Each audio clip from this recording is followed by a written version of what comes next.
विशाळगड हिंसाचार प्रकरणी 17 जणांना जामीन तर 7 जणांचे जामीन अर्ज फेटाळण्यात आलेत। या क्षणाची महत्त्वाची अपडेट आपण पाहतोय। कोल्हापूर जिल्हा सत्र न्यायालयाने निर्णय घेतलेला आहे। घटनास्थळावरील व्हिडिओ आणि फोटो न्यायालयाच्या निदर्शनास आणून दिल्यानंतर 7 जणांचे जामीन कोर्टाने फेटाळलेत।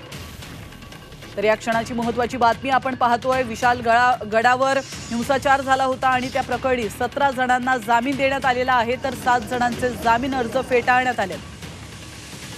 याविषयी अधिक माहिती देण्यासाठी आपले प्रतिनिधी प्रताप नाईक फोन लाईन वरून आपल्यासोबत जोडले गेलेले आहेत। प्रताप, अतिशय महत्त्वाची अपडेट, विशाळगड हिंसाचार प्रकरणी 17 जणांना जामीन देण्यात आलेला आहे, तर 7 जणांचे जामीन अर्ज फेटाळण्यात आलेत। काय अधिक माहिती?